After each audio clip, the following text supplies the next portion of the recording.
Marcus Wellington had built his fortune from nothing.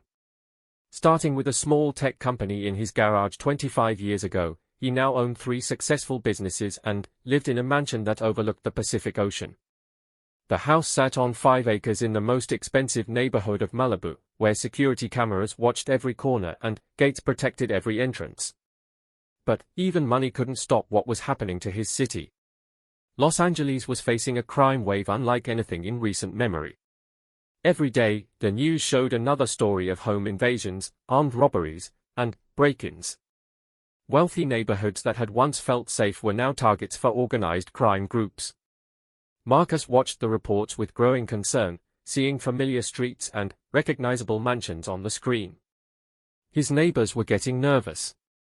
At the country club, conversations had shifted from golf scores and stock prices to security systems and safe rooms. Everyone had a story about someone they knew who had been robbed. The Hendersons down the street had their jewelry stolen while they slept. The Martinezes had lost their car collection to thieves who somehow bypassed their alarm system. Even the Blackwood estate, which had security guards, had been hit last month. "You need to be more careful, Marcus," his business partner David warned during their weekly lunch. "These criminals are getting bolder. They are not just hitting random houses anymore. They are studying their targets, learning routines, planning carefully." Marcus nodded, but his thoughts drifted to his household staff. Most wealthy people in his area had let their help go or required them to live off-site during these dangerous times. The risk was too great, they said. How could you trust people when criminals were paying informants to provide inside information about security systems, schedules, and valuable items? But Marcus couldn't bring himself to change his routine. His household had run smoothly for over a decade with the same core team. There was James, his driver and security coordinator, who had worked for him for 15 years. Maria handled the cooking and had been with the family for 12 years. Robert managed the grounds and maintenance for 8 years. And then there was Grace. Grace Washington had been Marcus's housekeeper for 10 years. She was a woman in her 50s, originally from Georgia, who had moved to California to help support her family after her husband's death. She was quiet, efficient, and completely reliable. In all the years she had worked for him, Marcus had never had a single complaint about her work or her character. What made Grace different from his other employees was not just her work ethic, but her presence during these troubled times. While his neighbors dismissed their staff or treated them with suspicion, Grace continued her duties without showing any sign of fear or worry. When the news reported another robbery in their area, she would simply nod and continue organizing his study or preparing his meals. Marcus found her calmness remarkable. During the worst week of the crime spree, when 3 houses in their immediate neighborhood were robbed in 5 days, his other staff members were clearly nervous. James started varying his routes and checking the security system multiple times each day. Maria asked if she could leave earlier in the evenings. Robert requested additional lighting around the property perimeter. Grace, however, maintained her usual routine without any changes or complaints. "Aren't you worried?" Marcus asked her one morning as she arranged fresh flowers in his office. The news was playing on his television, showing footage of another break-in just 2 miles from his house. Grace looked up from the vase she was arranging and smiled gently. "Mr. Wellington, worry doesn't prevent bad things from happening. It just steals joy from good days." Her response surprised him. Most people in their area were installing panic rooms and hiring additional security guards. Some families had temporarily moved to hotels or relatives' homes in safer areas. Yet here was Grace, who lived in a modest apartment in a neighborhood that was experiencing even more crime than his own, and she seemed completely at peace. Marcus began paying closer attention to Grace's behavior during this period. She arrived at exactly the same time each morning, 7:30, and left at 4:30 in the afternoon, just as she had for years. She never asked about his travel schedule or security arrangements. She never seemed curious about his valuables or asked questions about his business affairs. When she cleaned his office, she was careful not to disturb his papers or computer, and she never appeared to be studying his personal information. More interesting to Marcus was how Grace interacted with the other staff during these tense times. When James expressed concerns about security, Grace would listen thoughtfully but never offered opinions about where weaknesses might exist. When Maria worried about working late, Grace would volunteer to stay longer herself so Maria could leave earlier. When Robert mentioned suspicious cars in the neighborhood, Grace would acknowledge his concerns but never pressed for details about security measures.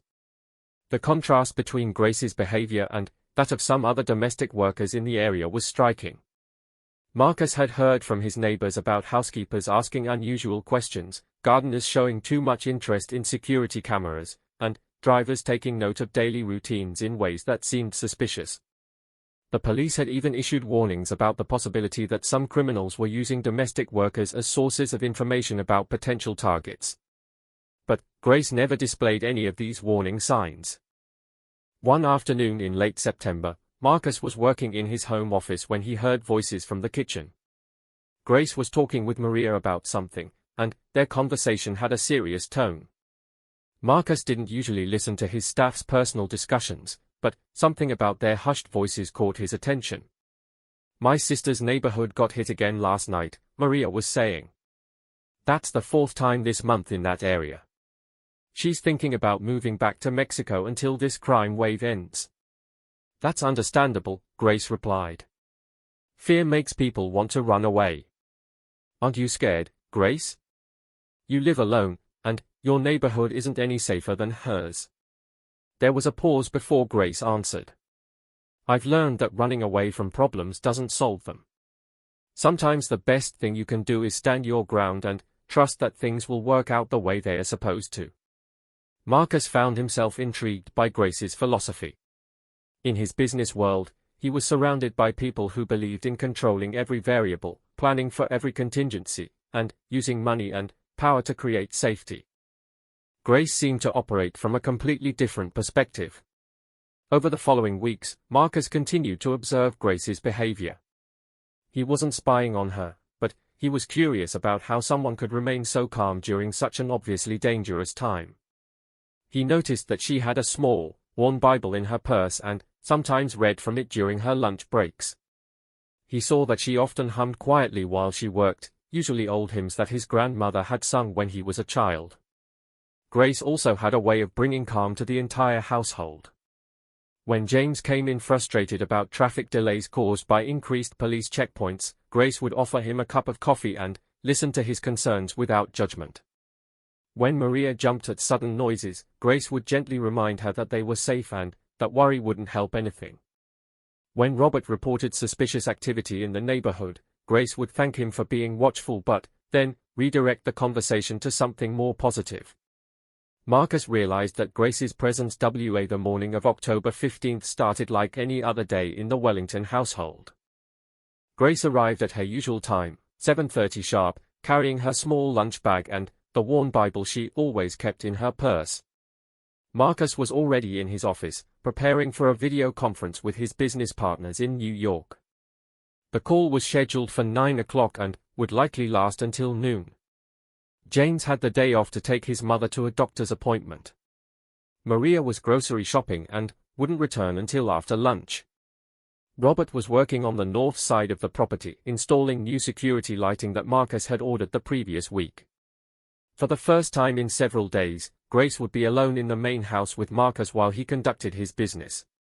At exactly 8:45, Grace knocked on Marcus's office door. "Mr. Wellington, I'll be cleaning the guest wing this morning. If you need anything before your conference call, please let me know now." Marcus looked up from his computer and smiled. "Thank you, Grace. I should be fine until lunchtime. The call might run long, so don't worry about checking on me." Grace nodded and quietly closed the door. Marcus returned to his preparation, reviewing financial reports and checking his presentation slides. At 9 o'clock sharp, he joined the video conference with his partners David Chen in New York, Patricia Rodriguez in Chicago, and Michael Thompson in Dallas. The meeting focused on their latest acquisition, a small software company that developed security applications for smartphones. Ironically, given the current crime wave in Los Angeles, the company's products were becoming extremely popular. People wanted apps that could quickly contact emergency services, share location information with family members, and provide alerts about dangerous areas. The market for personal security technology is exploding, Patricia was explaining.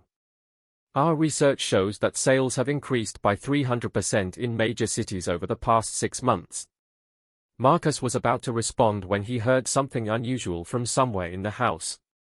It sounded like the front door opening and closing, but Grace always used the service entrance. He paused, listening carefully, but heard nothing more. "Marcus, you still with us?"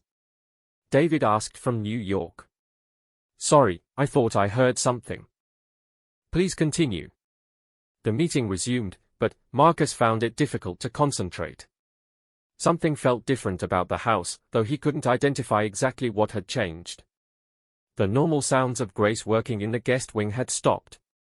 Usually, he could hear the vacuum cleaner or the soft sounds of her moving furniture to clean properly. Now there was complete silence. At first, Marcus told himself that Grace was probably just working in a room where he couldn't hear her. The guest wing was quite far from his office, and she often worked so quietly that he barely noticed her presence. But, as the minutes passed, the silence began to feel strange. Then, around 9:30, he heard footsteps in the main hallway. They were heavier than Grace's usual quiet steps, and there seemed to be more than one person moving around. Marcus muted his microphone and listened more carefully. Definitely multiple sets of footsteps, and they were moving through the house in a way that didn't match any normal household activity. These weren't the sounds of someone cleaning or organizing. They were the sounds of people searching through his home. Marcus's heart started beating faster. His first thought was to end the conference call and investigate, but something made him hesitate. If criminals were in his house, confronting them directly could be dangerous. His office had a solid door with a good lock, and there was a panic button under his desk that would alert the police immediately. But where was Grace? The question hit him with sudden fear. If criminals had broken into the house, what had happened to his housekeeper? Grace would have been cleaning in the guest wing when they arrived. Had they hurt her? Was she hiding somewhere, or had something worse happened? Marcus quietly pressed the panic button under his desk, knowing that police would receive a silent alarm and respond immediately. Then, he tried to continue the conference call while listening carefully to what was happening in his house. "Marcus, you seem distracted," Michael observed from Dallas. "Is everything okay?" "I'm fine," Marcus replied, keeping his voice low.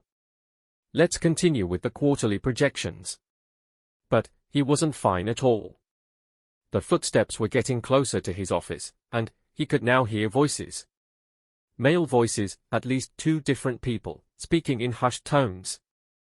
They seemed to be discussing which rooms to search and what items might be valuable.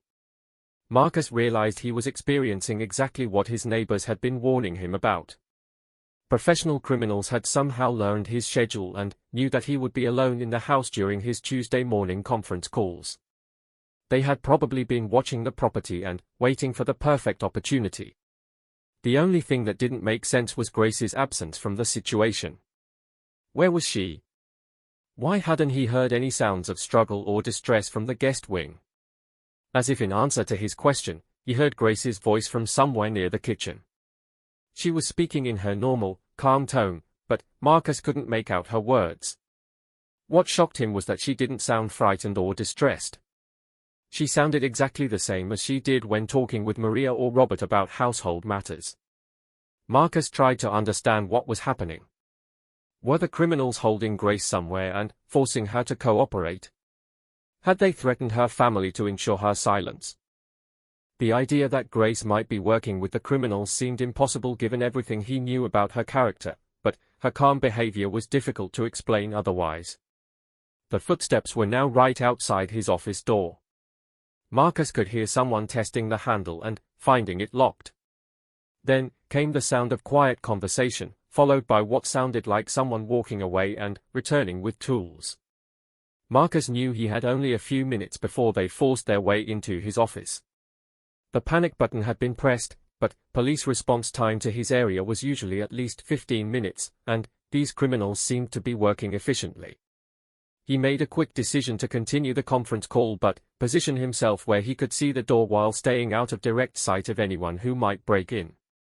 His business partners were still discussing quarterly projections, unaware that their colleague was hiding from criminals. Then, something unexpected happened. Grace's voice became clearer, and Marcus realized she was approaching his office. She was talking to someone, but her tone remained completely calm and conversational.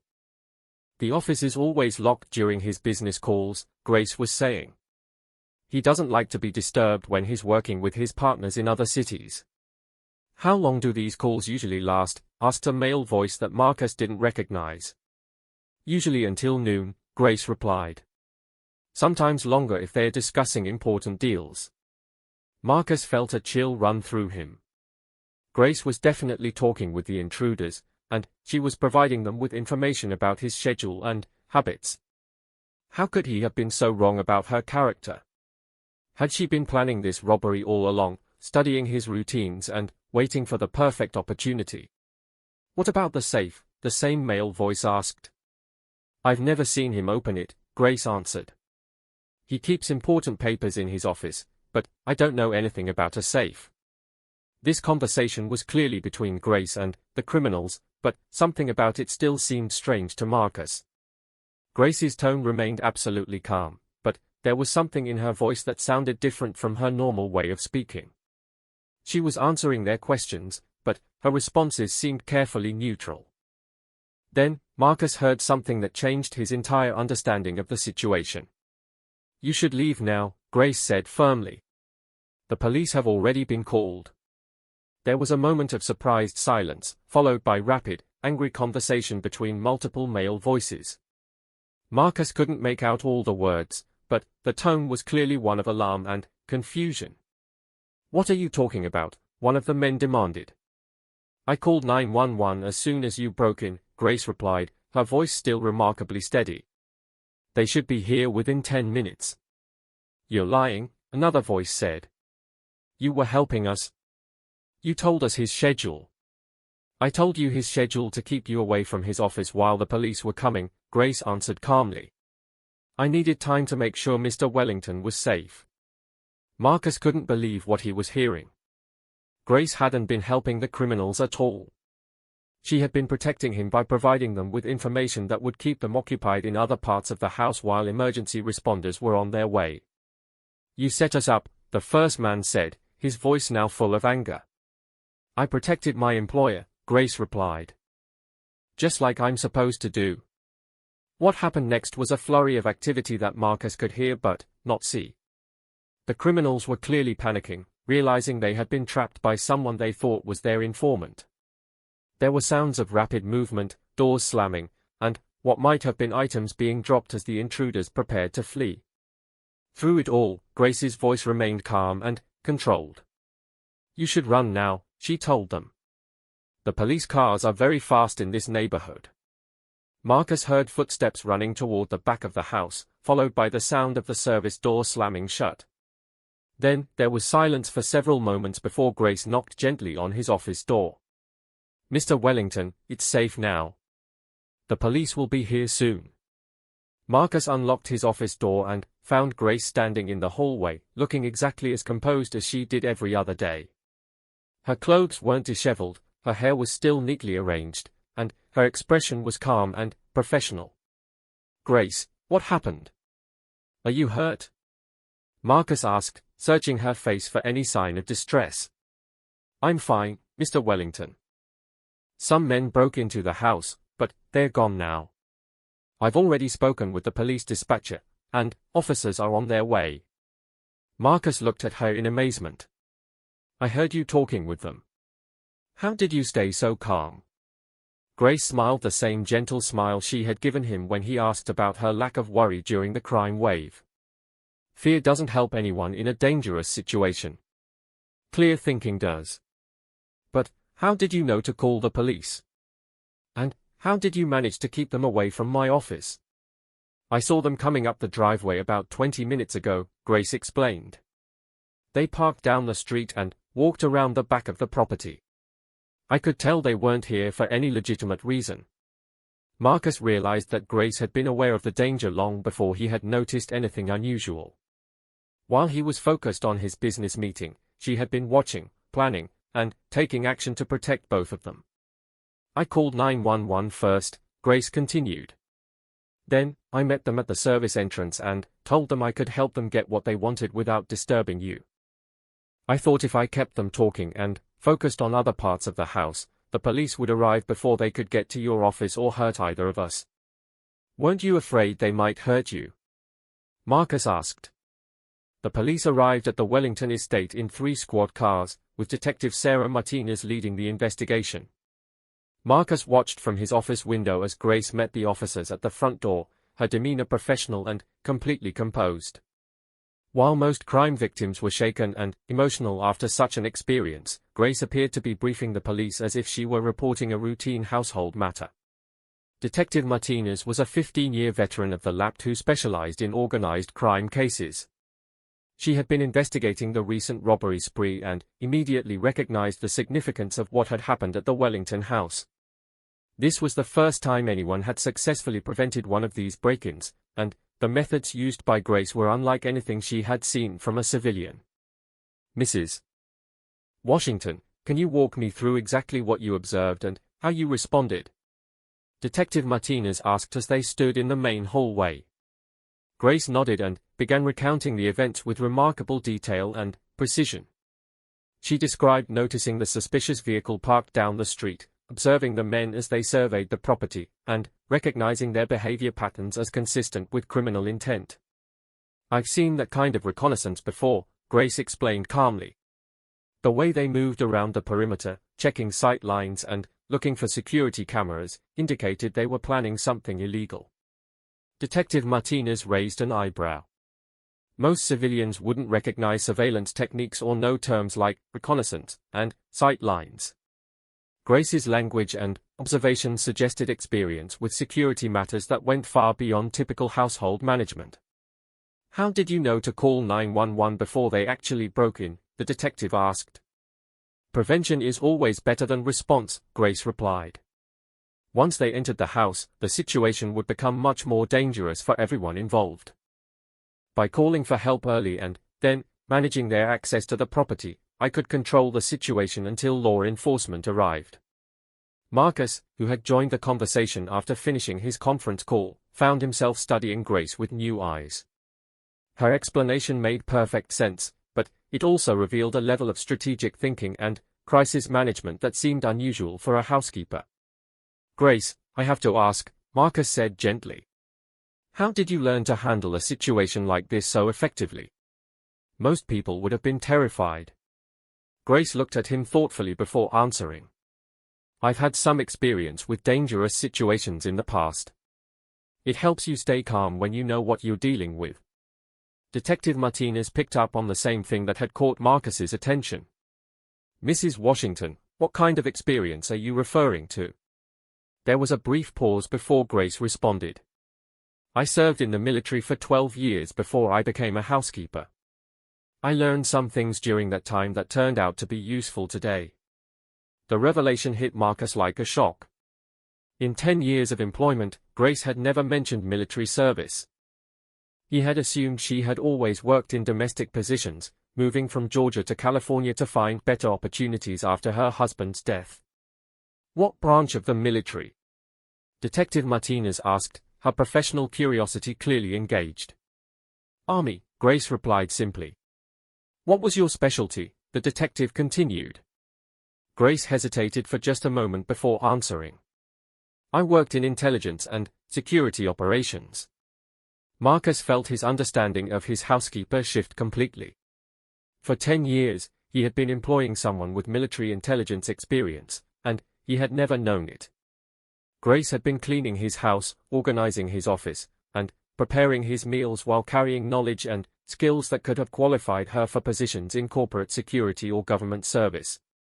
Mrs. Washington, Detective Martinez said, I need to ask you some specific questions about what you observed today. Your description of the suspect's behavior suggests you were conducting what amounts to a counter-surveillance operation. Is that accurate? I was protecting my employer and his property, Grace answered. I used the skills I had available to manage a threatening situation. Over the next hour, as Grace provided her statement to the police, Marcus learned more about his employee than he had discovered in a decade of daily interaction. Grace had served as a sergeant in Army intelligence, specializing in reconnaissance and counterintelligence operations. She had completed tours in Afghanistan and Iraq, earning commendations for her work in identifying and neutralizing security threats. After leaving the military, Grace had struggled to find civilian employment that utilized her skills. Intelligence work required security clearances and connections that were difficult to maintain as a veteran transitioning to civilian life. Domestic work had provided steady income and allowed her to support her family while she decided what to do next with her career. "Why didn't you ever tell me about your military service?" Marcus asked when the police had finished taking statements. Grace considered the question carefully.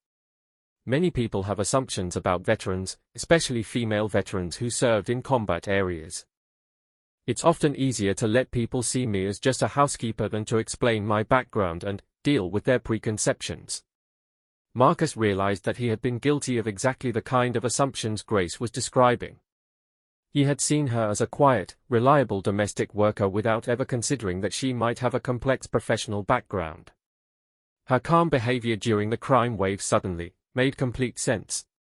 She hadn't been unusually brave or naturally serene, she had been drawing on military training and combat experience.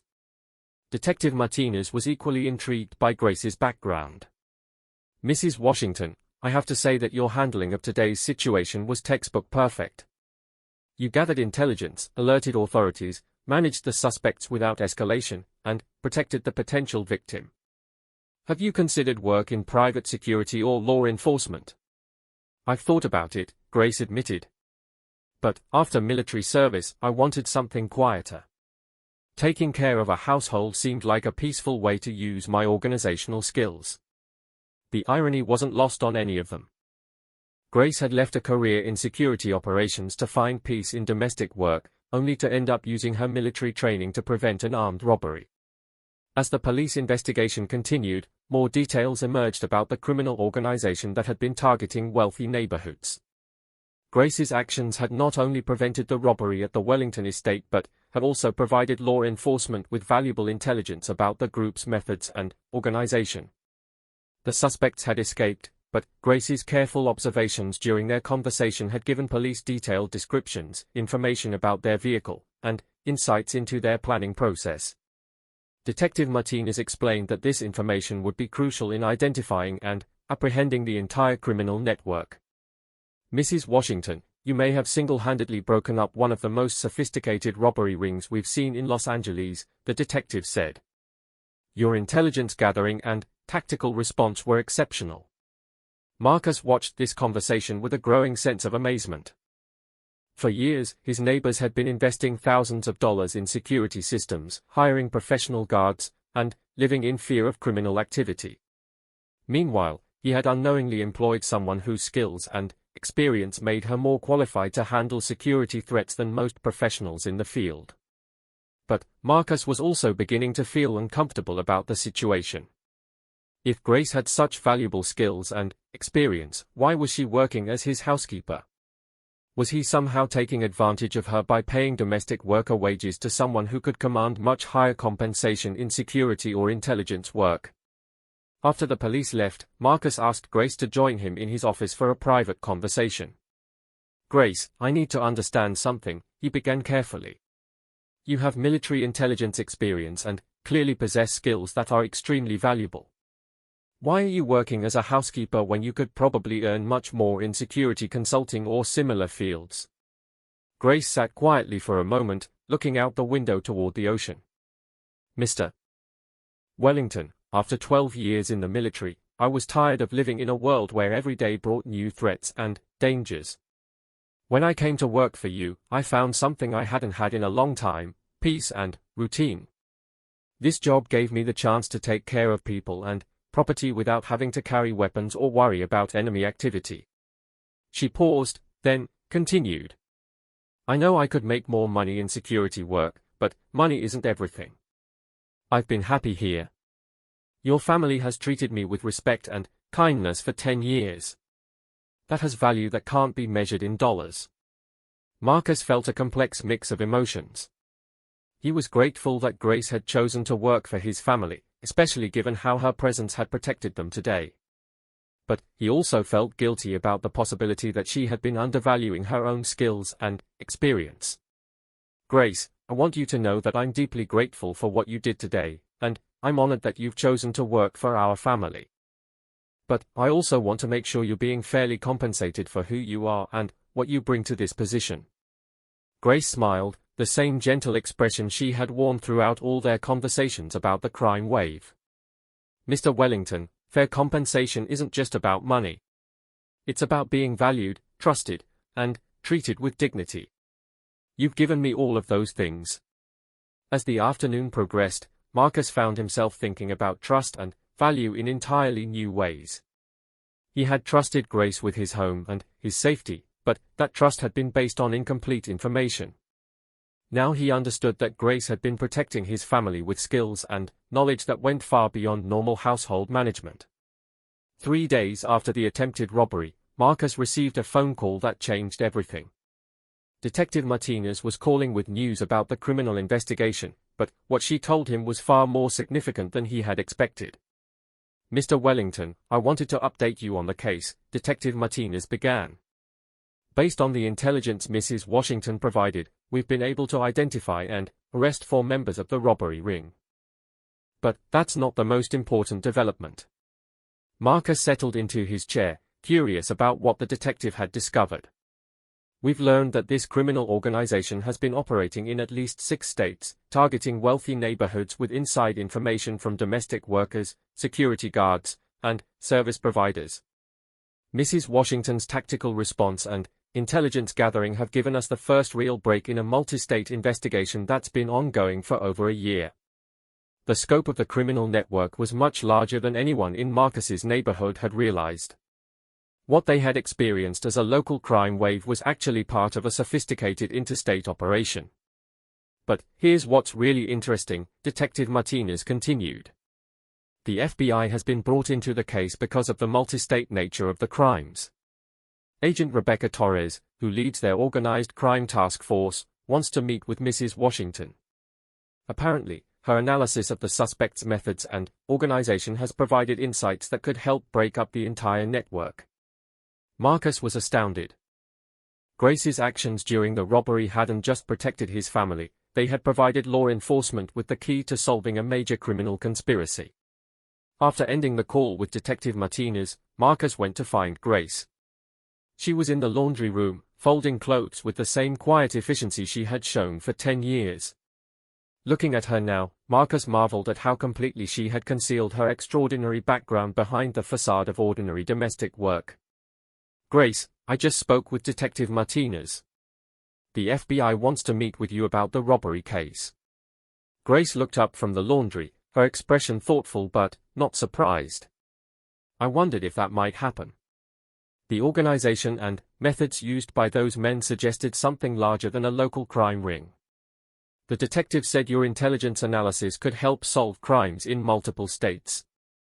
Grace, I think it's time we talked seriously about your future. Grace set down the shirt she had been folding and gave Marcus her full attention. What do you mean, Mr. Wellington?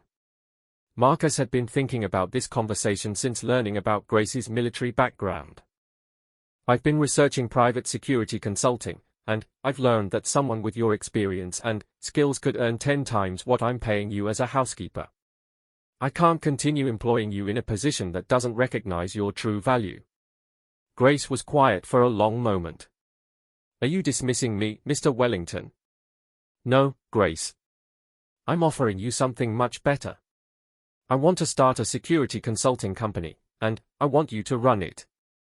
The proposal had been forming in Marcus's mind since the robbery attempt. His neighborhood needed real security expertise, not just expensive alarm systems and security guards who lacked proper training. Grace had demonstrated exactly the kind of knowledge and skills that could make a real difference in protecting people and property. I've spoken with several of my neighbors about what happened here, Marcus continued.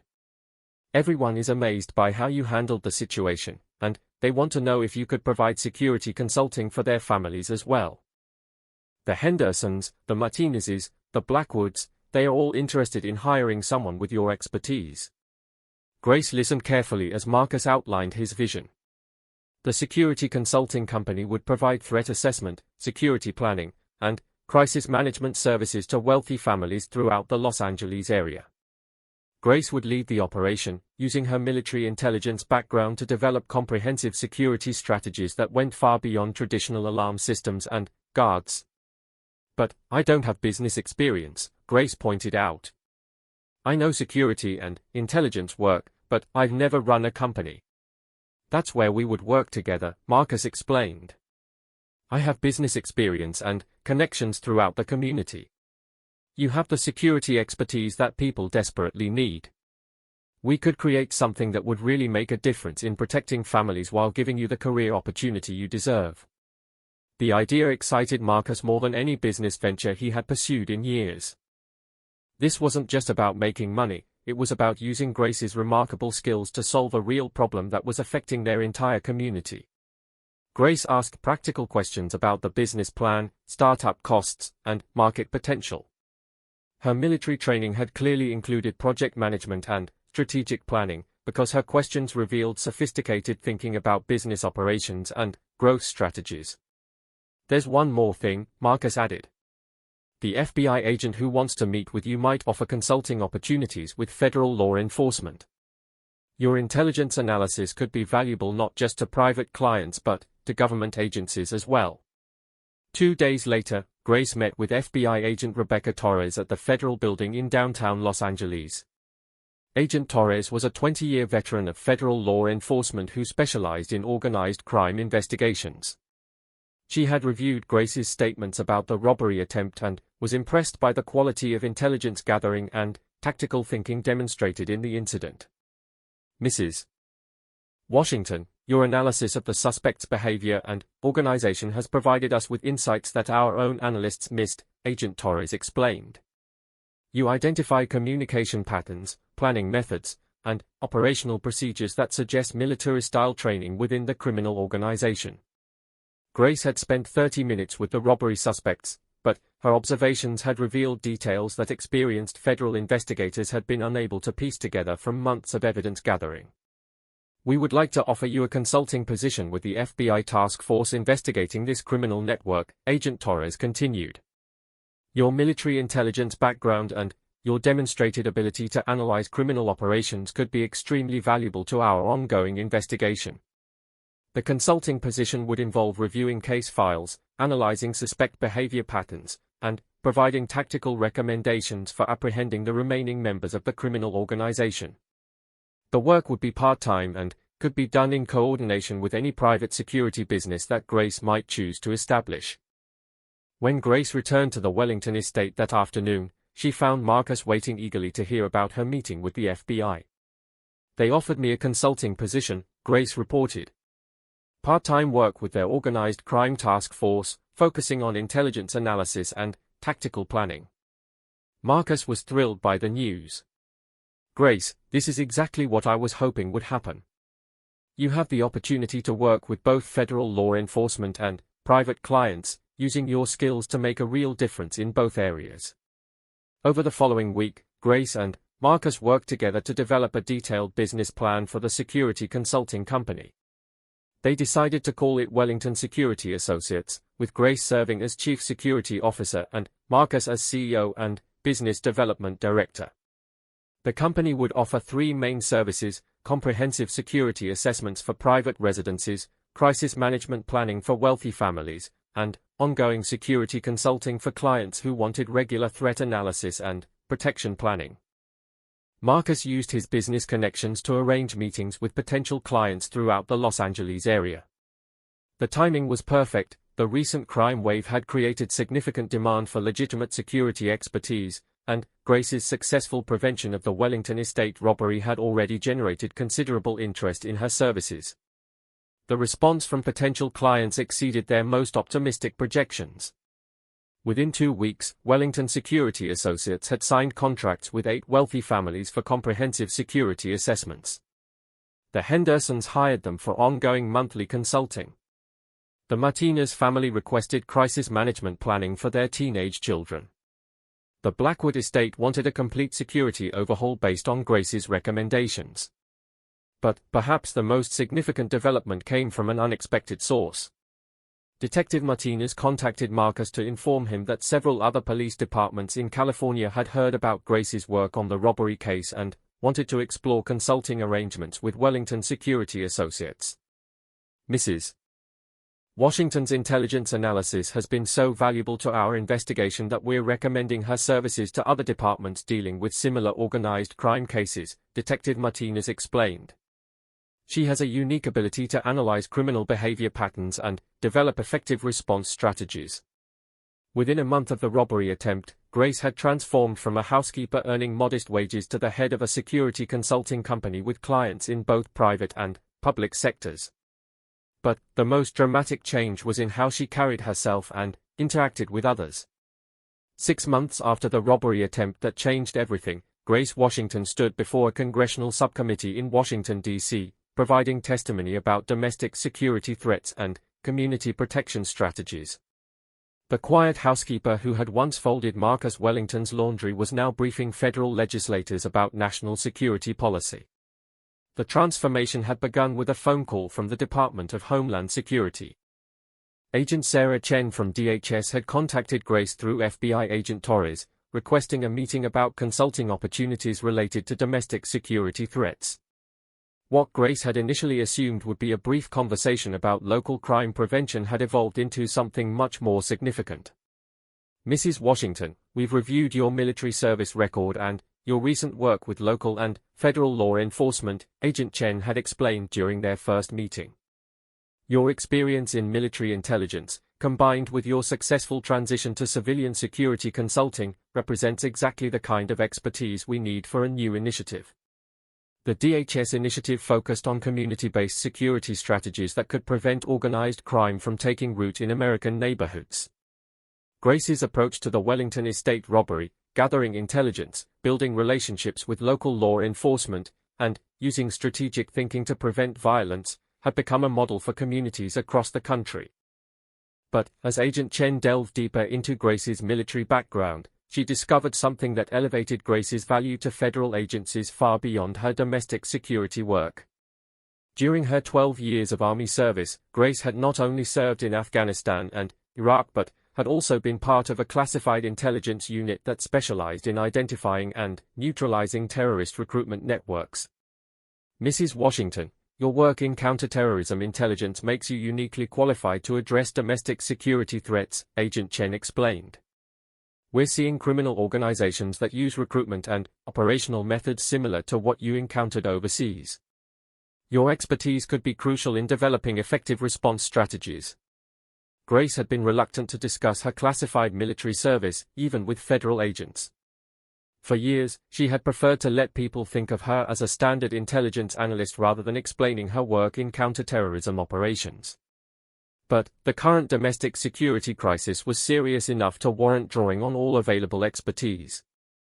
Meanwhile, Wellington Security Associates had become one of the most successful security consulting firms in California.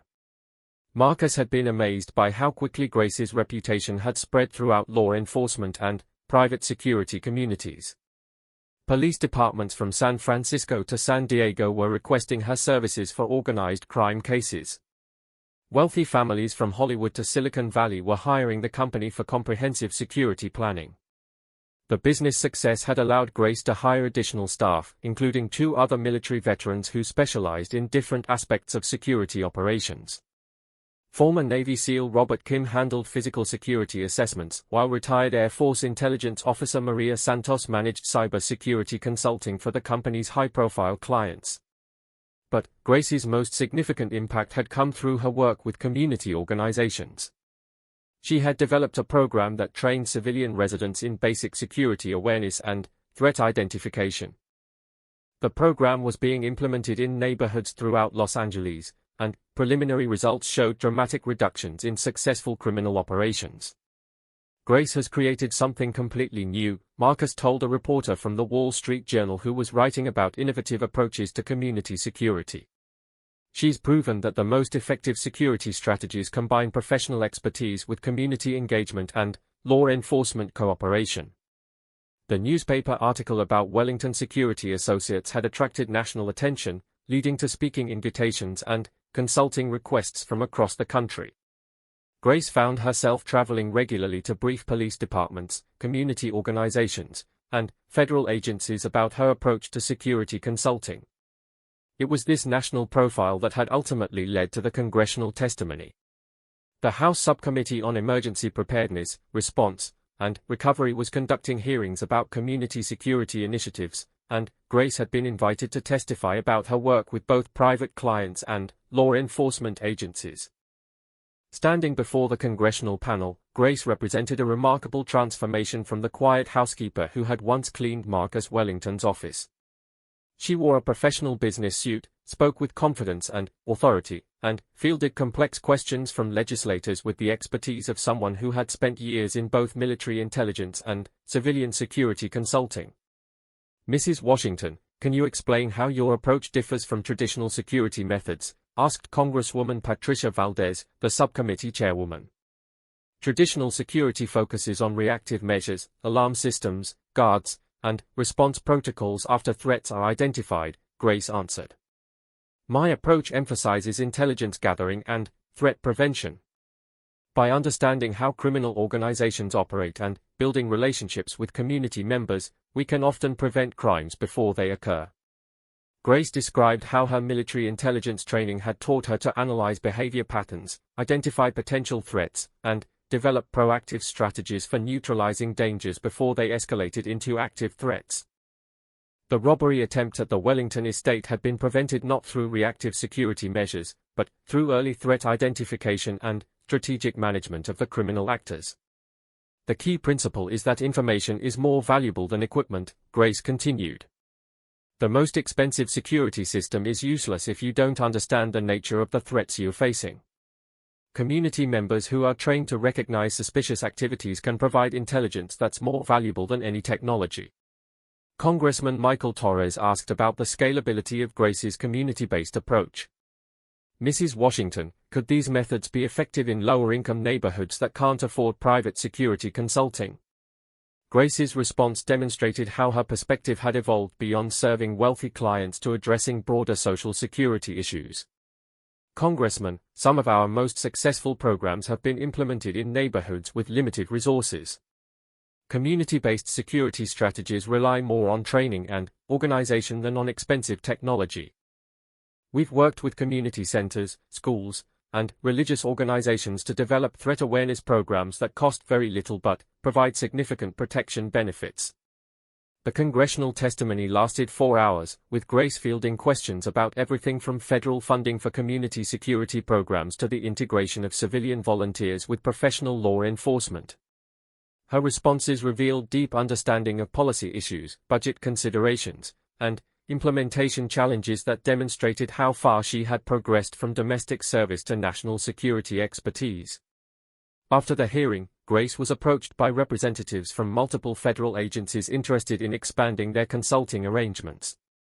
The Department of Justice wanted her input on community policing initiatives. The Department of Education was interested in her thoughts on school security programs. The Department of Housing and Urban Development wanted to explore security strategies for public housing communities. But perhaps the most significant opportunity came from an unexpected source. General Patricia Morrison, the current head of Army Intelligence, had been following Grace's civilian career and wanted to discuss the possibility of her returning to federal service in a senior civilian position. "Sergeant Washington, excuse me, Mrs. Washington, your transition from military service to civilian security consulting has created exactly the kind of expertise we need for homeland security operations," General Morrison explained during a private meeting after the congressional hearing. "We're developing new programs that require someone who understands both military intelligence operations and civilian community dynamics. The position would involve overseeing federal programs that integrated military intelligence capabilities with civilian law enforcement and community security initiatives. Grace would essentially be designing and implementing the kind of comprehensive security strategies that she had developed for Wellington Security Associates, but on a national scale. Grace requested time to consider the federal position, but she was clearly intrigued by the opportunity to apply her methods to broader security challenges facing American communities.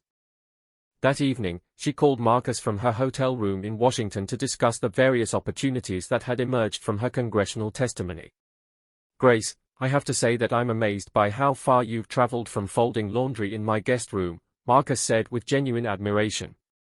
"But I'm also grateful that the robbery attempt revealed who you really are and gave you the chance to use your abilities." Grace reflected on the journey that had brought her from a quiet housekeeper to a nationally recognized security expert. "Mr. Wellington, I've been thinking about something you said months ago about trust and value. You trusted me completely, even when you didn't know about my background. That trust gave me the confidence to act decisively when your safety was threatened. And your actions revealed capabilities that have ended up benefiting thousands of people beyond just my family," Marcus replied. "Grace, you've created something that's much larger than either of us anticipated." The conversation reminded both of them how the attempted robbery had been a catalyst for changes that neither could have predicted.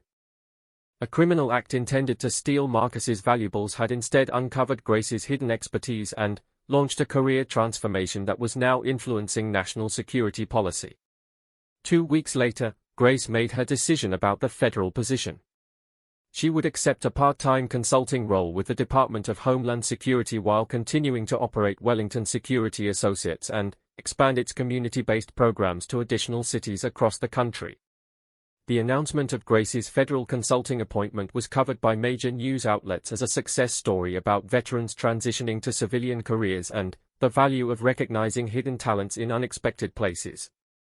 But for Grace and Marcus, the story remained personal, about trust, opportunity, and the remarkable things that can happen when someone's true capabilities are finally recognized and supported. The quiet housekeeper who had remained calm during Los Angeles' crime wave had become a national expert on community security.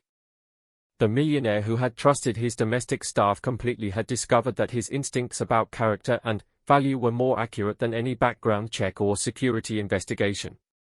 And the attempted robbery that had threatened to destroy Marcus Wellington's peace of mind had instead revealed one of the most qualified security professionals in the country, someone who had been quietly protecting his family while possessing skills that could protect entire communities. Grace Washington's transformation from housekeeper to national security consultant had begun with a single moment of trust and courage during a dangerous situation. But its impact would continue to ripple through communities across America as her innovative approaches to security and community protection were implemented in neighborhoods where people needed safety but had never known how to achieve it. The criminal organization that had targeted wealthy Los Angeles neighborhoods had been completely dismantled, with dozens of arrests across multiple states based on intelligence analysis that Grace had provided. The robbery attempt that was meant to steal valuable items had instead stolen nothing but revealed something far more precious, the extraordinary capabilities of someone who had been hiding in plain sight, waiting for the opportunity to make a real difference in protecting the people and communities she cared about. For 10 years, Grace had hidden her intelligence and expertise behind the quiet demeanor of domestic service. Now, as she conducted security assessments and briefed wealthy families about protection strategies, her confidence and professional competence were unmistakable. Marcus watched this transformation with a mixture of pride and amazement. He realized that he had been witnessing the emergence of someone who had been concealing her true capabilities for years, waiting for the right opportunity to use her skills in meaningful work. But Grace's success was about to attract attention that would reveal just how significant her military service had actually been. The FBI consulting work had brought her to the attention of federal agencies that were very interested in her background and experience. Agent Torres contacted Grace with news that would change her life once again. "Mrs. Washington, your work with our organized crime task force has been so impressive that it's come to the attention of the Department of Homeland Security," Agent Torres explained during a phone call. "They are interested in discussing consulting opportunities related to domestic security threats." Grace's intelligence and tactical skills were attracting interest from the highest levels of federal law enforcement. Her transformation from housekeeper to security consultant was about to take another dramatic turn, one that would reveal the true extent of her capabilities and the reasons why she had been so remarkably calm during the Los Angeles crime wave. The robbery attempt that had threatened Marcus Wellington's safety had ultimately uncovered one of the most qualified security professionals in the country, someone who had been quietly folding laundry and arranging flowers while possessing skills that could protect entire communities. But, as Grace would soon discover, her past military service included experiences that made her even more valuable to federal agencies than anyone had yet realized. The revelation also explained many small things he had noticed over the years but never understood. Grace's attention to security details around the property, her awareness of unusual activities in the neighborhood, and her calm response to various household emergencies all made sense in the context of her military training. But, perhaps most importantly, Marcus realized that Grace had chosen to use her advanced skills in service of his family's well-being, even when she could have pursued more lucrative opportunities elsewhere. That choice represented a level of loyalty and dedication that went far beyond a typical employer-employee relationship. As evening approached, Marcus made a decision that would surprise Grace and ultimately change both their lives. He realized that the day's events had revealed not just Grace's hidden background, but also an opportunity to address the crime wave that was terrorizing their entire community. Grace Washington wasn't just an exceptional housekeeper, she was exactly the kind of person who could help solve the security crisis that was affecting everyone in their area. And Marcus Wellington, with his business resources and community connections, was in a position to make that happen. The robbery attempt had failed, but it was about to trigger something much more significant than anyone could have anticipated. Grace considered the question for a moment. Of course I was concerned. But I've been taking care of this house and your family for 10 years. That means protecting what's important when there's trouble. Just then, Marcus heard the sound of police sirens approaching the property. Grace smoothed her uniform and walked toward the front door to meet the officers. "I'll explain everything to the police," she said over her shoulder. "You can finish your business meeting if you'd like. This situation is under control." Marcus stood in his hallway, watching Grace prepare to calmly brief the police about an armed robbery that she had single-handedly prevented through quick thinking and remarkable courage. He thought about all his neighbors who had dismissed their household staff because they couldn't trust them during the crime wave. He had trusted Grace completely, and that trust had just saved his life. But, as Marcus would soon discover, this was only the beginning of the story. Grace's actions during the robbery were about to reveal something much more significant about who she really was and why she had remained so calm during the city's crime wave. Helping everyone else manage their anxiety about the crime situation. She wasn't dismissing their concerns or pretending that danger didn't exist. Instead, she was providing a steady, reassuring influence that helped the entire household function normally despite the external chaos. This observation made Marcus think about leadership in a new way. In his business, he had always believed that good leadership meant identifying problems and taking aggressive action to solve them. Grace seemed to be demonstrating a different kind of leadership, one based on maintaining stability and providing emotional support during uncertain times. As October approached and the crime wave continued, Marcus made a decision that surprised even himself. While his neighbors were reducing their household staff and increasing their security measures, he chose to trust Grace completely. He gave her additional responsibilities and even provided her with keys to areas of the house that had previously been restricted to family only. His friends thought he was making a dangerous mistake. His insurance company questioned his judgment. Even some of his own family members expressed concern about his decision to place so much trust in domestic help during such a dangerous time. But Marcus had developed a strong intuition about Grace's character. Something about her behavior during the crisis had convinced him that she was not only trustworthy but actually a positive force in protecting his household. He had no idea how right he was, or how dramatically that trust was about to be tested. The first week of October brought news that the robbery ring was becoming even more sophisticated. They were now targeting houses during daylight hours, using detailed information about family schedules and security systems. The police suspected that the criminals had developed a network of informants who provided inside information about potential targets. Marcus increased his security measures, but he made one exception to the general paranoia affecting his neighborhood. While other wealthy families were dismissing their domestic staff or treating them with suspicion, Marcus made the deliberate decision to maintain his normal routine and continue trusting his employees, especially Grace. That decision was about to change everything.